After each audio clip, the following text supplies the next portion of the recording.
42 kings ruled this land, and almost none of them have a known grave. We're standing on centuries of destruction, conquest, and total oblivion. The royal tombs were right here. Someone erased them from history. Solomon's gold and David's bones have never been found. Not once. 3,000 years of mystery, and the answer might be right beneath our feet. They ruled God's chosen people. They built temples, conquered nations, accumulated enough gold to make silver lose its value, and when they died, they were buried with honors few mortals ever knew. Today, most of those tombs are lost, looted, or underneath parking lots. This is the story of where the kings of Israel were buried and what remains of them 3,000 years later. Before searching for the tombs, you need to understand how kings were buried in ancient Israel. It wasn't simply digging a hole and depositing the body. It was a process involving politics, theology, and an absurd amount of resources. A king's death was a national event. The entire country stopped. Messengers ran to every city announcing the mourning. Commerce ceased, courts closed, and the preparation of the royal body began. When a king died, the corpse underwent elaborate ritual preparation with aromatic oils, myrrh, aloes, and imported spices. 2 Chronicles chapter 16 mentions that for King Asa, they prepared a bed full of perfumes and spices, prepared according to the perfumer's art. These weren't common spices, they were exclusive blends, formulas that only the royal perfumers knew, passed down from generation to generation. They also burned a bonfire in honor of the dead king, so large that the biblical text makes a point of recording its magnitude. It wasn't cremation of the body, it was the burning of incense and spices in quantities that demonstrated the wealth and importance of the deceased. The embalming process didn't follow the Egyptian pattern of removing organs and dehydrating the body. The Israelites had their own techniques, less invasive, focused on delaying decomposition long enough to allow funeral rituals that could last days. They washed the body with perfumed water, anointed it with oils, wrapped it in fine linen sheets. Kings received even more elaborate treatment, with multiple layers of precious fabrics and spices positioned between each layer. Burial took place in chambers carved into rock, usually in funerary complexes that housed several generations of the same royal family. The expression that appears repeatedly in Scripture, "He slept with his fathers and was buried with his fathers," is not poetic metaphor. It's a literal description of a specific funeral practice. The kings of Judah were placed in the same tombs as their ancestors, in side niches carved into the walls of underground caves.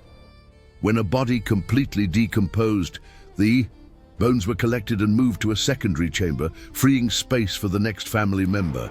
The idea was that the dynasty would remain united even in death, the king's bones mixed with their father's bones in eternal communion. And there was hierarchy even in the cemetery. The position of the niche within the funerary complex indicated status. Kings considered righteous received positions of honor, more elaborate niches, central locations. Kings considered wicked were buried in separate places, peripheral niches, or with less ceremony. 2 Chronicles records that some kings weren't even buried in the royal tombs as a form of posthumous condemnation. Exclusion from the family cemetery was the final sentence, a judgment that would remain for all eternity. Royal tombs weren't simple caves. They were elaborate architectural complexes, excavated by teams of specialized workers who spent months or even years creating chambers, corridors, antechambers. The walls were smoothed, sometimes decorated with inscriptions or reliefs. Niches were carved at specific heights and depths. Some tombs had drainage systems to prevent water accumulation. Others had stone doors that could be rolled to seal the entrance. The funerary complex of the kings of Judah, wherever it is, was probably one of the most impressive engineering works of ancient Jerusalem. Now you have the context. Let's go to the specific tombs. David is the most important king in the history of Israel. The shepherd who killed Goliath, the fugitive who escaped from Saul, the warrior who never lost a battle, the poet who wrote the Psalms, the sinner who repented, the father who wept for Absalom. He conquered Jerusalem from the Jebusites, unified the 12 tribes for the first time in history, established the capital that remains disputed to this day, brought the Ark of the Covenant with dancing and celebration, and received from God the promise that his lineage would last forever. When he died, after reigning 40 years, 7 in Hebron and 33 in Jerusalem, he was buried in the city of David. 1 Kings chapter 2 verse 10 is direct. David slept with his fathers and was buried in the city of David. The city of David is not the Jerusalem you know today from photos and documentaries. It was a surprisingly small area, a spur of land of approximately 6 hectares south of the Temple Mount, squeezed between the Kidron Valley to the east and the Tyropion Valley to the west. To get an idea of scale, 6 hectares is smaller than many modern shopping centers. It was in this compact space that David built his palace, established his administration, and ruled a kingdom that stretched from Egypt to the Euphrates. And it was there, somewhere beneath those limestone rocks, that the greatest king of Israel was buried. The problem is that nobody knows exactly where. For centuries, pilgrims from around the world have visited a site on Mount Zion that is called the Tomb of David. It's in the same Gothic building that houses the cenacle, the supposed site of Jesus' Last Supper with his disciples. Millions of people have prayed there, touched the large structure covered by a blue velvet mantle embroidered with golden crowns, and believed they were standing before the mortal remains of the greatest king of Israel. Orthodox Jews pray at the site.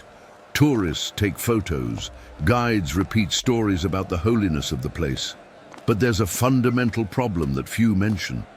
The current Mount Zion is not the biblical city of David. They are different places, separated by hundreds of meters. The identification of this site as David's tomb only began in the Crusader era, more than 2,000 years after the king's death.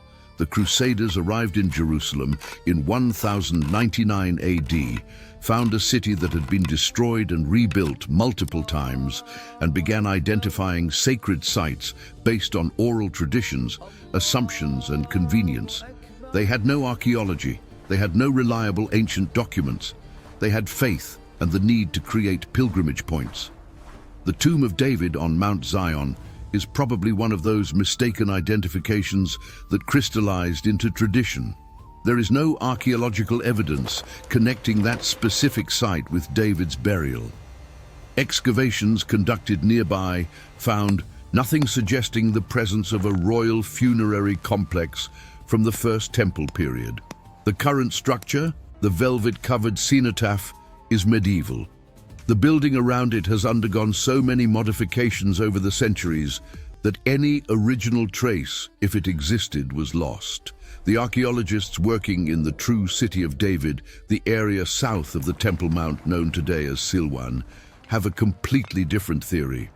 In 1913, French archaeologist Raymond Weil, funded by Baron Edmond de Rothschild, excavated the region and found something intriguing. A complex of tunnels and chambers carved into rock, some with shapes, compatible with royal tombs from the biblical period. Weil became convinced he had found the necropolis of the kings of Judah, the true location where David, Solomon, and their descendants were buried. But the excavations were interrupted by World War I. Weil tried to resume after the conflict, but died in 1924 without completing the work. His notes and photographs survived, but the site remained largely unexplored for decades. When Israeli archaeologists revisited the area after 1967, they found a disheartening situation. Much of the structures Weil had documented was destroyed or severely damaged. Ancient quarries, probably from The Roman period, or even earlier, had extracted enormous amounts of stone from that area for other constructions. In the mining process, they may have destroyed the royal tombs themselves without knowing what they were doing. The Romans needed stone to build Aelia Capitolina, the city they erected over the ruins of Jerusalem. The Hasmoneans needed material for their own constructions. Any of them may have been responsible for the destruction. There's yet another complication that makes the mystery deeper. The Book of Acts of the Apostles, chapter 2, mentions that in Peter's time, the 1st century AD, David's tomb was still known and visitable in Jerusalem. Peter, preaching on the day of Pentecost, speaks of the tomb as a reference everyone knew.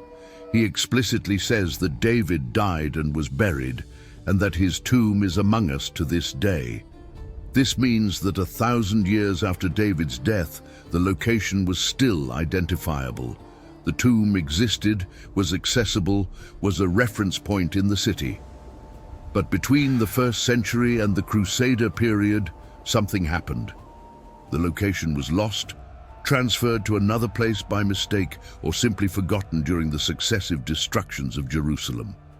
The Romans razed the city in 70 AD. Hadrian rebuilt it as a pagan colony in 135, forbidding Jews from entering. Persians conquered in 614, Arabs in 637. Each conquest brought destruction, reconstruction, reconfiguration of urban memory. At some point during those turbulent 1,000 years, the true location of David's tomb was lost. Today, the search continues with technology Weil couldn't have imagined.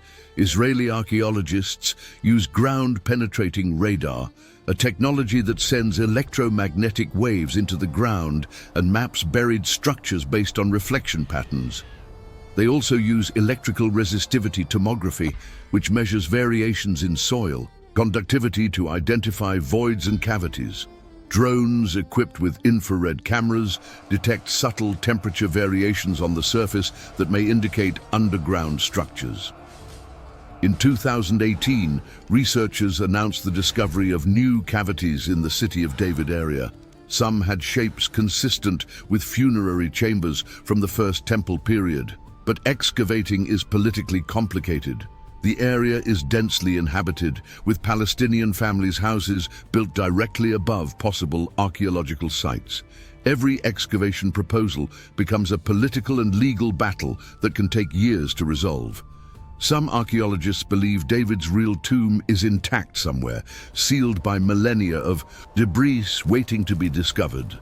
Others think it was completely destroyed centuries ago, its stones reused in Roman or medieval constructions, its contents looted and scattered.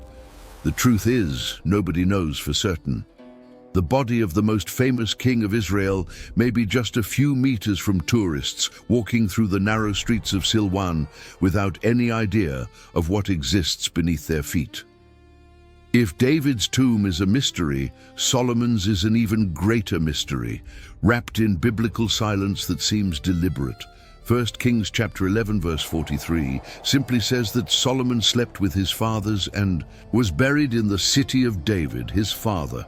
The same standard formula, the same generic location, no additional detail about the funeral ceremony, no description of the tomb. No mention of treasures deposited with the body. And this is deeply strange when you consider who Solomon was. Solomon was the richest king Israel ever had, possibly the richest man in the ancient world. He received 666 talents of gold per year, just from regular tribute, not counting trade, diplomatic gifts, and other sources of income. This equals approximately 23 tons of gold annually. He built the most impressive temple in the ancient world, covered in gold inside and out.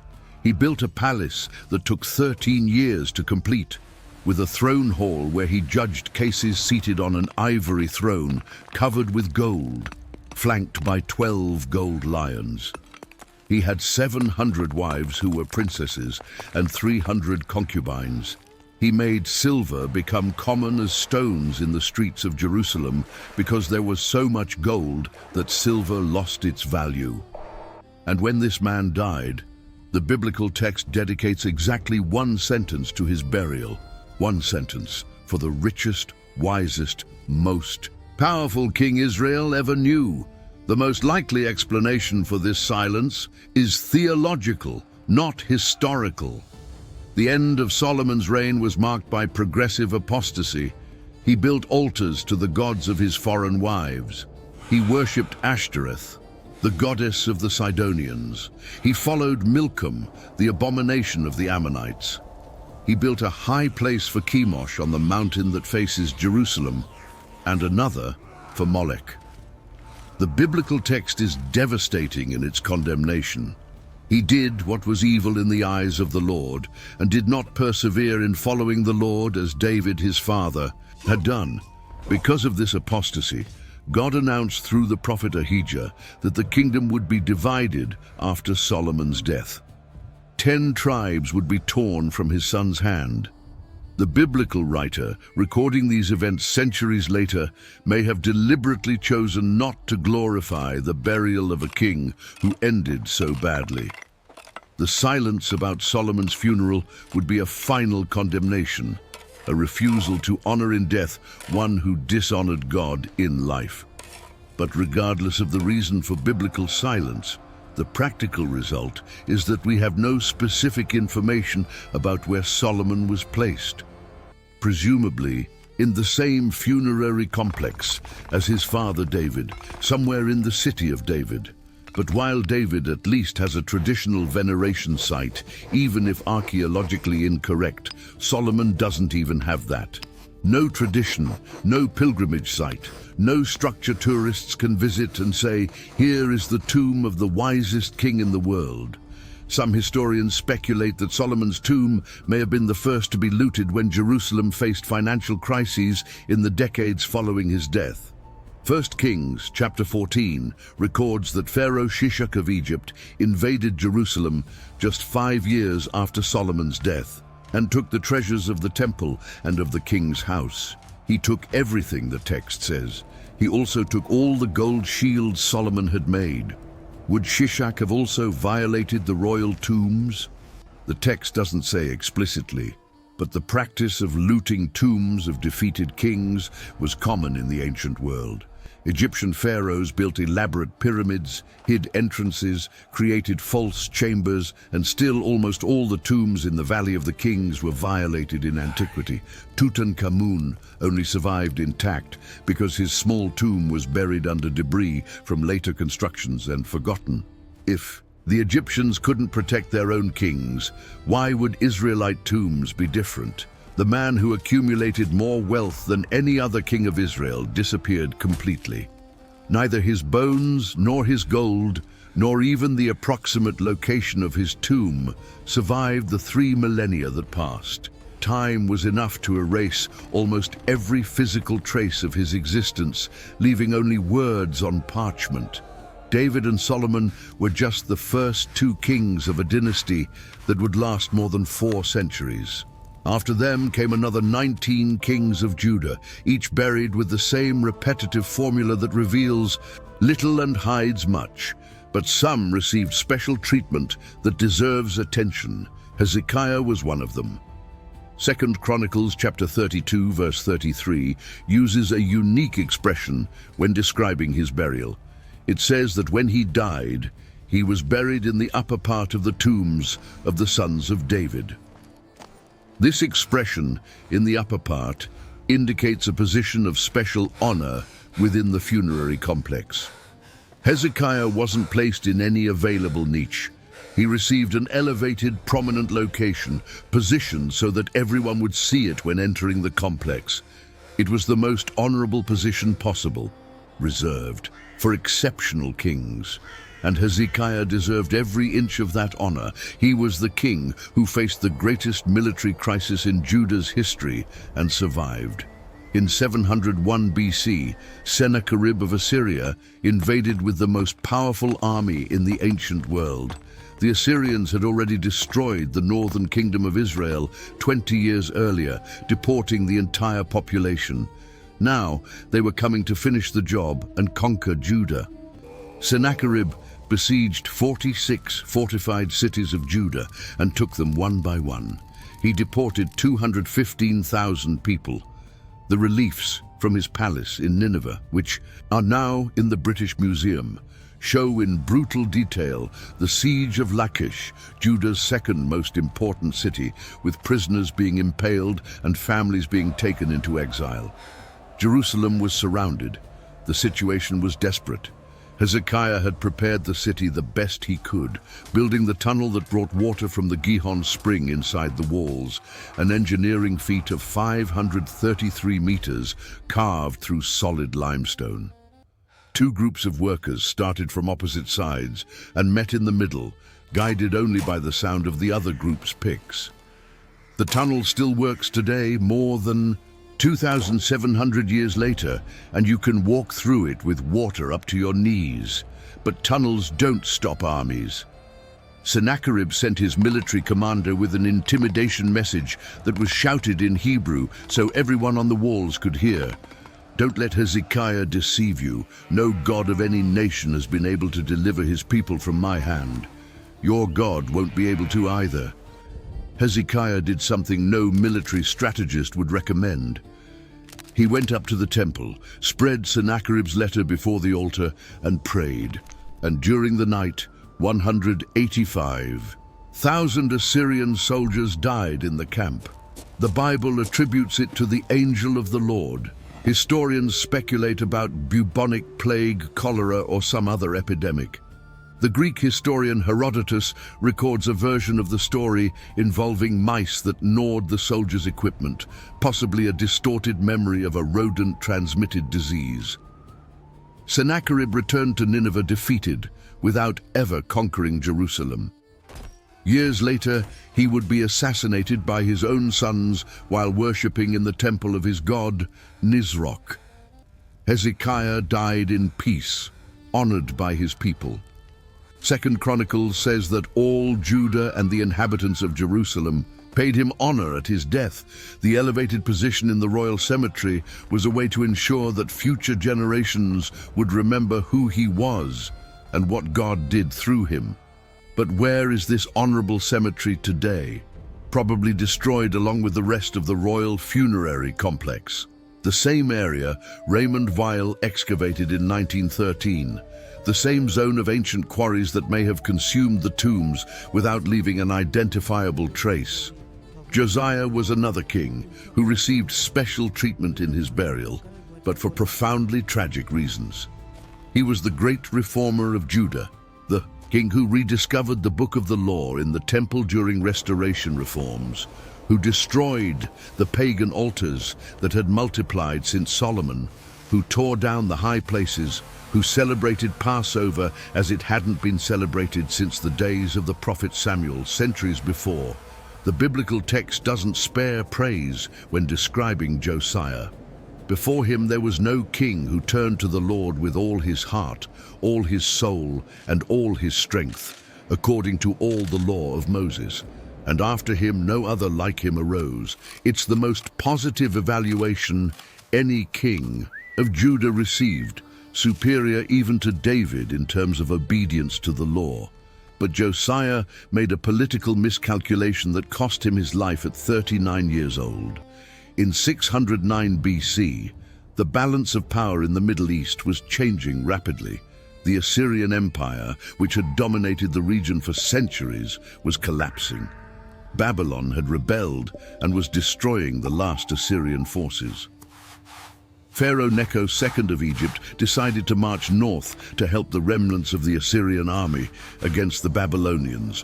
Why would Egypt help its former enemy? Because the Egyptians feared a victorious Babylon would become even more dangerous than the dying Assyria. Josiah decided to intercept the Egyptian army at Megiddo, the strategic valley that controlled the passage between the coastal plain and the interior. His motivations aren't completely clear. Perhaps he wanted to weaken both sides for Judah's benefit. Perhaps he saw Necho as a future threat. Perhaps he believed he was fulfilling some divine purpose.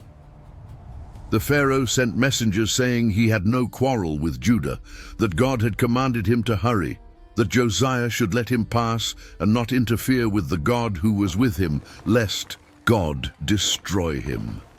Josiah ignored the warning. 2 Chronicles records that he did not listen to the words of Necho, which came from the mouth of God. The battle was brief and disastrous. Josiah disguised himself to enter combat, but Egyptian archers hit him. An arrow penetrated between the joints of his armor. Josiah told his servants to take him away because he was badly wounded. They transferred him to another chariot and took him back to Jerusalem. He died on the way, or shortly after arriving. The mourning was immense and prolonged. 2 Chronicles chapter 35 says that all Judah and Jerusalem mourned Josiah. The prophet Jeremiah, who had begun his ministry during Josiah's reign, composed special laments for him. And these laments became tradition in Israel, sung by singers, male and female, for years and generations after the king's death. Even in the days of the chronicler, centuries later, they were still known. Josiah was buried in the tombs of his fathers, probably in the same funerary complex where David and the other righteous kings rested. But the exact location, like all the others, was lost in the catastrophes that would come just 23 years later, when Nebuchadnezzar would completely destroy Jerusalem. What happened to Josiah after death carries a heavy historical irony. One of Judah's most righteous kings, dead at 39 by a military decision the biblical text suggests was contrary to God's will. His body brought from Megiddo, the same valley that the book of Revelation would choose centuries later as the setting for the final battle of the world. Armageddon. The place where Judah's best king met death would become a symbol of the end of all things. Not all kings of Judah were buried with honor. The royal funeral system also functioned as a posthumous court, distributing eternal rewards and punishments through cemetery position. Some kings were deliberately excluded from the royal tombs as a form of permanent condemnation. Jehoram, son of Jehoshaphat, was one of the first to suffer this exclusion. 2 Chronicles chapter 21 paints a devastating portrait of his reign. He walked in the way of the kings of Israel, following the example of the house of Ahab because he had married the daughter of Ahab and Jezebel. He killed all his brothers by the sword to eliminate rivals to the throne. He built high places for pagan worship in the mountains of Judah. He made the inhabitants of Jerusalem prostitute themselves spiritually. The prophet Elijah sent a letter, his last recorded communication in Scripture, announcing divine judgment. Jehoram would be struck with a terrible intestinal disease. The disease came. It lasted 2 years. The text describes that his intestines came out because of the illness, and he died in terrible pain. The final verdict is cutting. He departed with no one's regret. No one mourned his death. No one burned spices in his honor. And he was buried in the city of David, but not in the tombs of the kings. Exclusion from the royal cemetery was the final sentence, a judgment that would remain forever. Joash suffered a similar fate decades later. He started promisingly, restoring the temple that had been neglected, but after the death of the priest Jehoiada, who had protected and advised him for years, Joash strayed. He abandoned the temple. He returned to worshipping sacred poles and idols, and when prophets were sent to call him to repentance, he wouldn't listen. The lowest point came when Zechariah, son of the very Jehoiada, who had saved Joash's life as a child, prophesied against the king. Joash ordered Zechariah to be stoned in the temple courtyard. As he died, Zechariah said that the Lord would see and avenge. Less than a year later, a small Syrian army invaded Judah, defeated much larger forces, severely wounded Joash, and his own servants conspired against him. They killed him in his bed because of the blood of Jehoiada's son, and he was buried in the city of David, but not in the tombs of the kings. Again, posthumous exclusion as final punishment. Uzziah, the leprous king, received even more extreme treatment. His reign was long and mostly successful, 52 years on the throne. He expanded Judah's territory, strengthened the army, built towers in Jerusalem, developed agriculture and livestock. 2 Chronicles says he was marvelously helped until he became strong. But strength brought pride, and pride brought downfall. Uzziah decided to enter the temple to burn incense on the golden altar, a function that belonged exclusively to priests descended from Aaron. 80 courageous priests confronted him, saying it was not for him to burn incense and that he should leave the sanctuary. Uzziah became furious, and while he was still holding the censer, ready to proceed with his rebellion, leprosy broke out on his forehead before everyone's eyes. The priests expelled him immediately, and Uzziah lived the rest of his days in a separate house, isolated from everyone, excluded from the palace he had built, excluded from the temple he had attended, ruling only nominally, while his son Jotham administered the kingdom. When he died, he was buried in the field belonging to the tombs of the kings, but not inside the complex proper. Even dead, his ritual impurity kept him separated from communion with his ancestors. Centuries later, a stone plaque with an Aramaic inscription was found in Jerusalem. The text said, "Here were brought the bones of Uzziah, king of Judah. Do not open." The inscription probably dates from the Second Temple period, perhaps the 1st century BC. At some point, someone moved Uzziah's bones from their original location and reburied them elsewhere, leaving this solemn warning not to disturb them. The plaque is today in the Israel Museum in Jerusalem, but the place where the bones were taken remains unknown. Even in transfer, Uzziah remains separated. While Judah in the south maintained a single dynasty for more than 4 centuries, the northern kingdom of Israel experienced constant instability. 9 different dynasties in just over 200 years of existence. Bloody coups, assassinations of kings by their generals, entire families exterminated to the last descendant. The capital changed from Shechem to Tirzah and finally to Samaria, built from scratch by King Omri on a hill he bought for 2 talents of silver. The kings of Israel were not buried in Jerusalem. They had no access to David's funerary complex. They maintained their own royal cemeteries in the north, first in Tirzah, then in Samaria. 1 Kings repeatedly mentions that kings like Baasha, Omri, Ahab, Jehu, Jehoash, and Jeroboam, the second, were buried in Samaria or in Tirzah. But where exactly were these tombs? Samaria was extensively excavated by archaeologists since the early 20th century. A joint expedition from Harvard and the Biblical School of Jerusalem worked at the site between 1908 and 1935. Then came Israeli and British archaeologists. They found the foundations of the palace built by Omri and expanded by Ahab. They found the famous ivory house mentioned in 1 Kings, or at least its remains. Hundreds of fragments of the ivory panels that decorated the walls, now scattered in museums around the world. They found pottery, inscriptions, evidence of violent destruction, but the royal tombs were never identified with absolute certainty. There is a complex of chambers carved into rock near the Acropolis of Samaria. Some have shapes compatible with tombs from the Iron Age. Some archaeologists believe they may be the tombs of the kings of Israel. But the area was so disturbed by later occupations that it's impossible to confirm. Alexander the Great passed through. The Ptolemies of Egypt ruled. The Seleucids of Syria took control. Herod built a complete Hellenistic city at the site, with temple, theater, stadium, renaming it Sebaste in honor of Augustus Caesar. Each occupation brought construction, destruction, reorganization of urban space.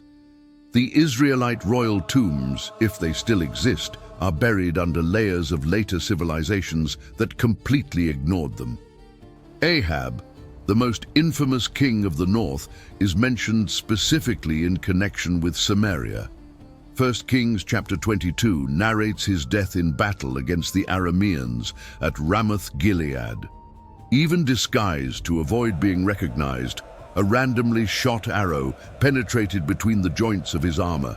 Ahab bled all day inside his chariot, facing the Arameans until dying at sunset. His body was brought to Samaria and buried there. The chariot was washed by the pool of Samaria, and dogs licked his blood, partially fulfilling Elijah's prophecy. But Ahab's tomb, like all others in the northern kingdom, disappeared without leaving a confirmed trace.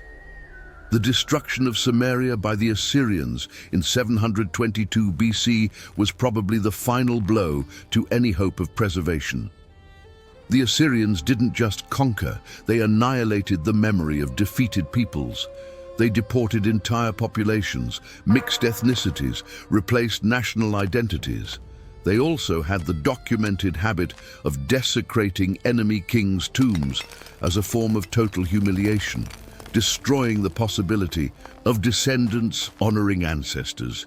If Israel's royal tombs existed when Sargon II took Samaria, they may have been deliberately destroyed as part of the Assyrian policy of erasing nations from history.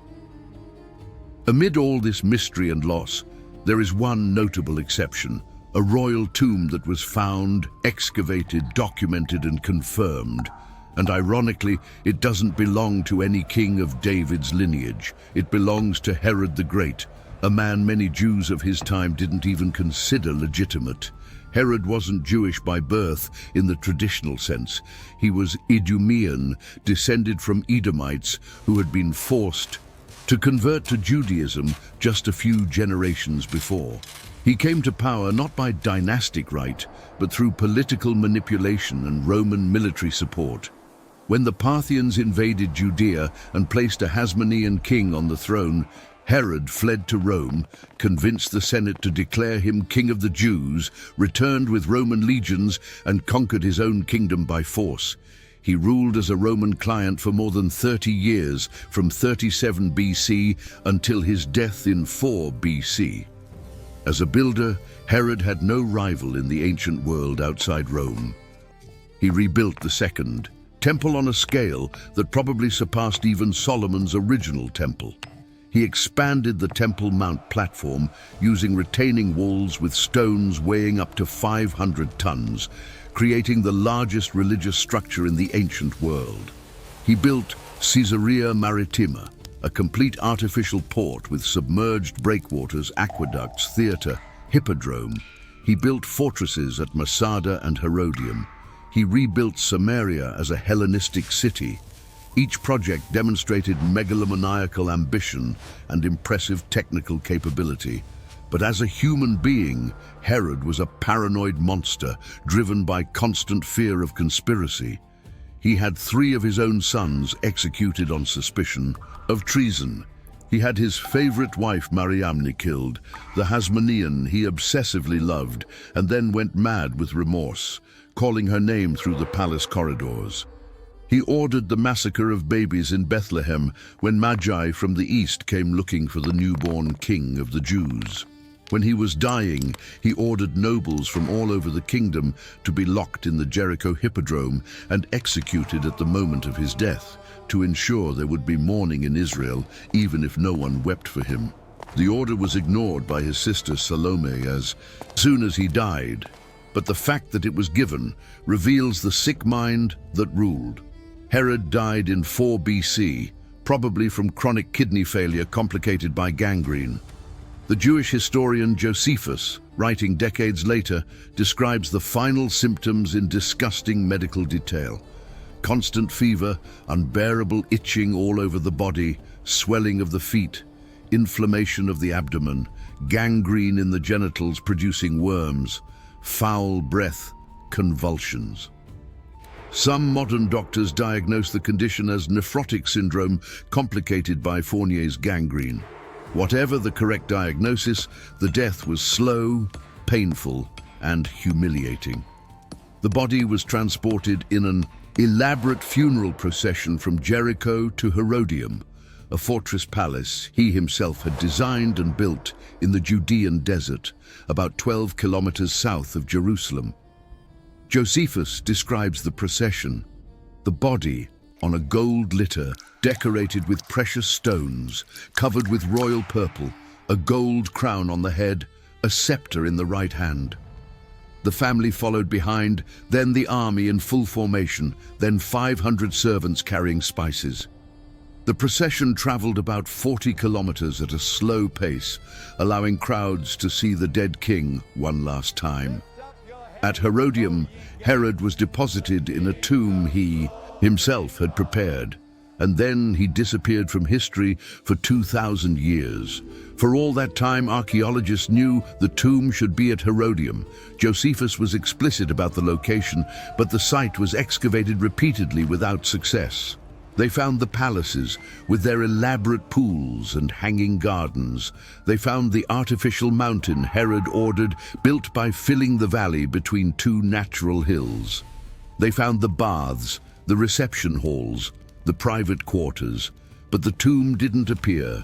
They searched the mountaintop, they searched the natural caves, they searched the underground corridors. Nothing. In 2007, after more than 30 years dedicated to the search, Israeli archaeologist Ehud Netzer finally found it. The tomb wasn't on top of the artificial mountain as everyone expected. It was on the slope, in a place that had been systematically ignored because it seemed architecturally unimportant. What Netzer discovered was a monumental structure approximately 10 meters high, originally covered by a decorated conical roof, surrounded by a podium with columns.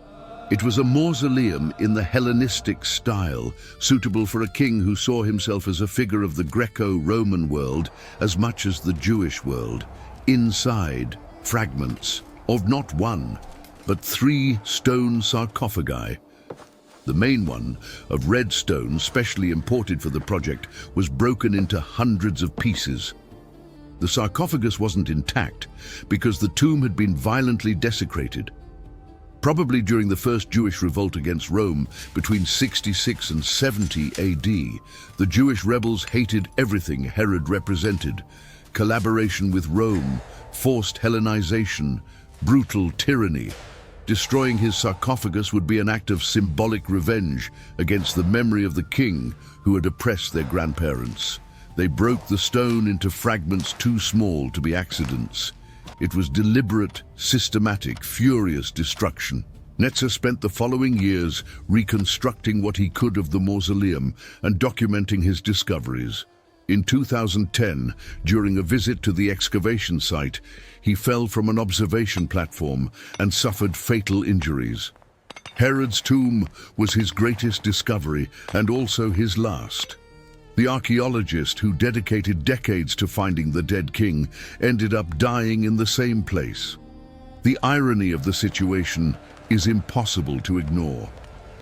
Of all the kings who ruled the Holy Land over millennia, the only one whose tomb was positively identified and excavated was not from David's lineage, was not considered legitimate by much of the Jewish population of his time, and was hated enough that his sarcophagus was destroyed by his own subjects within 70 years of his death.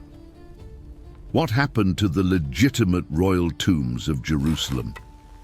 Why did they disappear while Egypt's pyramids still dominate the Giza horizon, while tombs of lesser pharaohs survive intact in the Valley of the Kings? The answer lies in the fundamental difference between geography and politics. The pyramids are in the desert, far from disputed urban centers, built on such a massive scale that destroying them would require enormous, intentional effort with no practical benefit. The tombs of the Valley of the Kings are in a remote valley, difficult to access, hidden in a region that lost political importance after ancient Egypt fell. The tombs of the kings of Judah, by contrast, were inside a city that was destroyed and rebuilt at least 5 times in 3,000 years, each reconstruction erasing more traces of the previous one. Jerusalem was conquered by the Babylonians in 586 BC. Nebuchadnezzar burned Solomon's temple to its foundations. He tore down the walls. He destroyed the palaces. He deported the surviving elite to Babylon. The city lay in ruins for decades, inhabited only by peasants too poor to be worth deporting.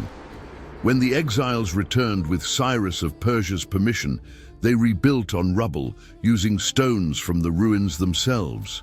The Greeks under Antiochus Epiphanes desecrated the rebuilt temple, erecting an altar to Zeus in the sacred place, sacrificing pigs on the altar, forbidding Jewish practices under penalty of death. The Hasmoneans reconquered and purified, but also rebuilt, modifying the urban space according to their needs and architectural tastes. Herod demolished the modest Second Temple and built a new one on an imperial scale, expanding the Temple Mount platform to double its original size. His workers needed stone, lots of stone. They opened quarries wherever they found suitable rock, possibly including areas where ancient tombs existed. The Romans destroyed everything in 70 AD. Titus set fire to Herod's temple. His legions tore down walls, demolished buildings, massacred or enslaved the population. The destruction was so complete that soldiers sifted through the rubble looking for melted gold that had run into the cracks between stones. 65 years later, Hadrian rebuilt the city as a Roman colony called Aelia Capitolina, with a temple to Jupiter, where the Jewish temple had stood, with a completely different street layout from the original, with a prohibition on Jews entering under penalty of death. Roman Jerusalem was built literally on top of Jewish Jerusalem, burying what remained. Then came Byzantine Christians, building churches over every site considered sacred. Persians, conquering and destroying in 614. Arab Muslims, taking it in 637 and building the Dome of the Rock on the Temple Mount. Crusaders, massacring and rebuilding in 1099. Saladin reconquering in 1187, Mamluks, Ottomans for 400 years, British, Jordanians, Israelis. Each conquest brought selective destruction and partial reconstruction. Each period reused stones from earlier periods. Each generation reorganized urban space according to its own needs. The royal tombs, if they still existed after the initial Babylonian destruction, may have been dismantled at any of these moments to provide building material, may have been accidentally destroyed during foundation excavations, may have been desecrated by conquerors seeking treasure. And there was deliberate looting even before the great destructions. A Jewish tradition preserved by Josephus states that John Hyrcanus, Hasmonean high priest and ruler of the 2nd century BC, opened David's tomb during a Syrian siege and extracted 3,000 talents of silver to pay mercenaries and bribe the enemy army. Hyrcanus supposedly entered the burial chamber, removed the treasure, sealed the tomb again. If this story is true, it means the tomb was still accessible at that time and contained significant wealth. But it also means it was violated more than 2,100 years ago by a Jewish ruler who desperately needed money. The same tradition says that Herod, more than a century later, tried to enter deeper into the funerary complex, into the chamber where David and Solomon were supposedly deposited. But when his men approached, fire came out from inside and killed 2 guards. Herod fled terrified and ordered a white marble memorial built at the entrance as atonement. If true, the story suggests that at least part of the complex was still intact in Herod's time.